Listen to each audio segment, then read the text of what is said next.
Syria में तख्ता पलट के बाद जॉर्डन की चिंता काफी बढ़ गई है।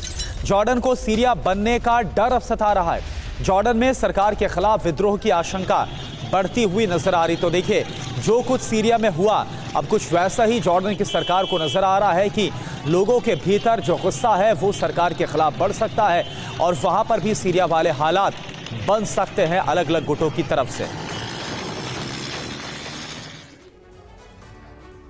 जी हां, तो देखिए स्थितियां क्या हैं, ये हम आपको तस्वीरों के जरिए भी दिखा रहे हैं। अब आपको बताते हैं कि अरब में फिर अरब क्रांति क्यों हो सकती है। सीरिया में तख्ता पलट के बाद हालात क्या हैं। 50 साल बाद असद परिवार के शासन का अंत हो गया है पूरी तरह से। तख्ता पलट में विदेशी ताकतों की बड़ी भूमिका नजर आ रही है, जिस पर लगातार हम चर्चा कर रहे हैं। जॉर्डन में भी उथल पुथल है। 60% फिलिस्तीनी और 10 लाख सीरियाई शरणार्थी भी यहां पर मौजूद हैं और ज्यादातर शरणार्थी असद के विरोधी माने जाते हैं।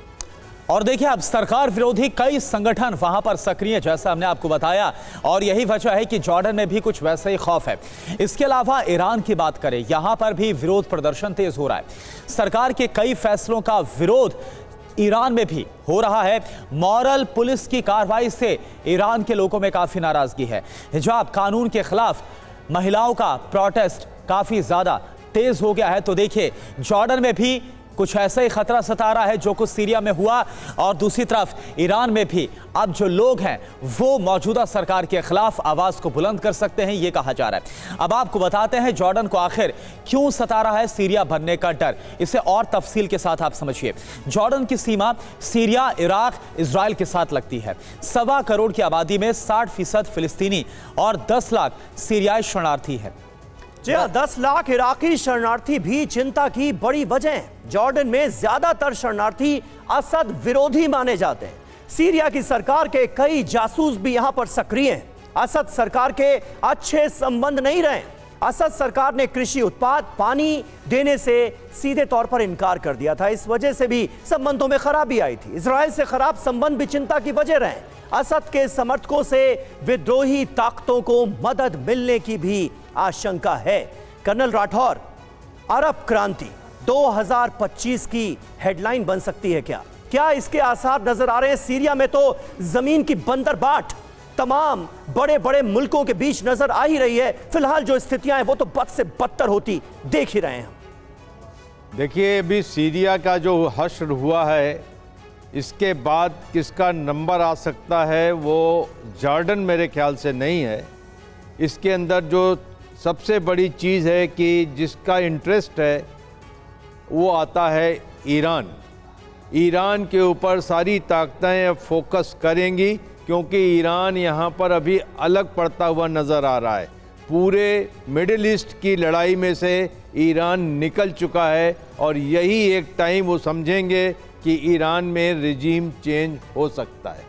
रही बात जॉर्डन की, जॉर्डन के अंदर जो शरणार्थी तत्व हैं उनका उतना वर्चस्व नहीं है, और जब तक वहाँ पर अमेरिका का वर्चस्व रहेगा, अमेरिका का हाथ रहेगा रॉयल फैमिली के ऊपर, जॉर्डन का तख्ता इतनी आसानी से पलट नहीं पाएगा, क्योंकि वो इजराइल और अमेरिका के हित में भी नहीं है, इसलिए वहाँ नहीं होगा। लेकिन ये चीज़ आप सही कहते हैं कि 2025 में हम यमन में कुछ होता हुआ देखेंगे, ईरान में हम बिल्कुल देखेंगे, और सीरिया सेटल नहीं हुआ है।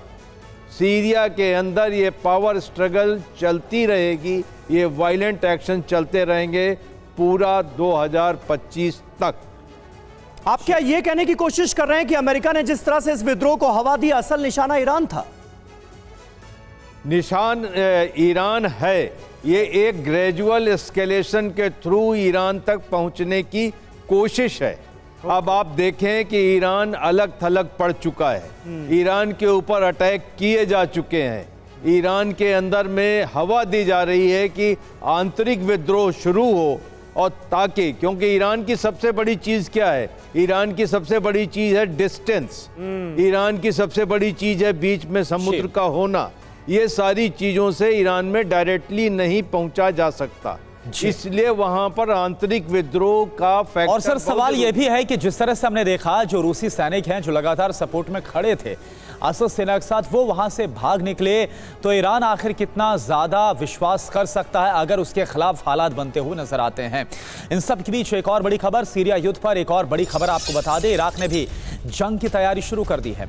सीरिया की सीमा पर इराक की फौज, ये आप देखिए नजर आ रही है, सीमा पर खाई बना रही है इराकी फौज। इराक को सीरियाई विद्रोहियों से एक बहुत बड़ा खतरा है। तो इराक जो लगातार सपोर्ट कर रहा था असद सरकार का, लेकिन तख्ता पलट के बाद अब इराक की अपनी तैयारी। सुमित, क्या जानकारी है अब किस तरह से ये जो वॉर है और ज्यादा इसका विस्तार होता हुआ आप देख रहे हैं, क्योंकि खबर ये आ रही है और तस्वीरें हम दिखा रहे हैं कि कैसे अब इराक अपने फ्रंट पर तैयारी कर रहा है। देखिए बिल्कुल, अगर आप देखें कि अब आप हम सब जानते हैं कि ईरान पर हमला करने का मतलब है कि उसके प्रॉक्सीज के साथ भी बड़ी वॉर झेलना।